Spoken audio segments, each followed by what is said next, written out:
Bonjour, je vous propose aujourd'hui de faire le tour des fonctions essentielles de Xmind, ce qui est un logiciel qui permet de faire également des cartes heuristiques ou du mind mapping. C'est un logiciel qui est disponible dans deux versions, une version gratuite et une version payante, et nous allons essayer aujourd'hui la version gratuite pour faire une première carte heuristique. Quand j'ouvre le logiciel, j'ai directement un sujet central qui est proposé à moi.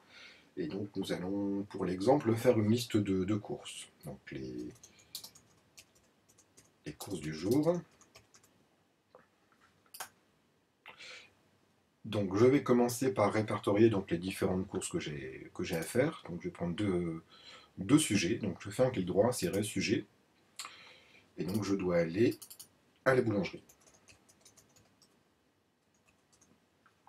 Et je dois aller insérer sujet chez le boucher.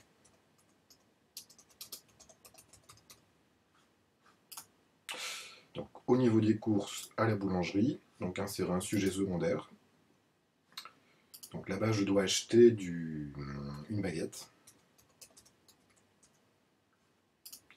Et donc je peux, pour ajouter donc, un deuxième sujet secondaire, je peux soit cliquer ici, insérer sujet, sujet secondaire, soit je clique sur la baguette et je fais insérer sujet avant.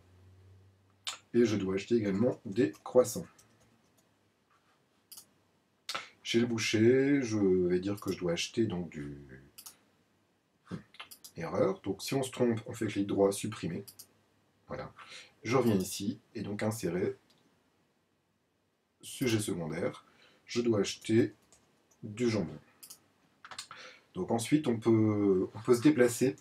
Là, c'est une petite carte, et quand on a fait une grande carte, ça occupe plus facilement l'écran. Et vous avez donc cette partie-ci, vue d'ensemble, qui permet de se déplacer. Il y a un petit cadre rouge que je peux déplacer avec la souris, et qui permet de déplacer en fait la carte heuristique qui est au centre. Donc je peux faire des relations entre les différents éléments de la carte. Donc par exemple, la baguette et le jambon vont me servir pour faire un sandwich. Donc je clique sur le jambon, je viens ici sur Relations, ça me propose une flèche, je vais sur Baguette, je clique, ça met une relation entre les deux éléments, et je remplace relation par pour sandwich. Comme ça, je vois que mes éléments, en fait, les différentes courses, en fait, ont un rapport ensemble. Je peux ajouter des logos. Par exemple, pour le boucher, si j'ai tout un ensemble de logos, j'ai sélectionné le boucher, donc je vais choisir un petit personnage, donc mon petit boucher, voilà. Par exemple, la boulangerie, je peux ajouter un autre logo. Donc pour ne pas l'oublier, je vais mettre un petit drapeau rouge. Et donc ça permet de... Donc je recentre la carte. Cette carte, afin de bien la voir, si c'est une grande carte pour bien voir les différents éléments, je peux l'agrandir. Ici, j'ai une petite molette qui me permet de déplacer et d'agrandir la carte.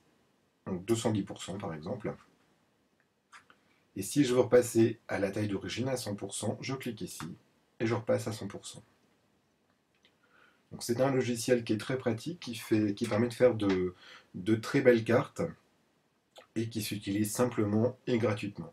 Il a beaucoup de fonctions avancées, et là nous avons fait ici le tour des fonctions qui permettent de faire une première carte heuristique en 5 minutes, même si on n'a pas l'habitude d'en faire.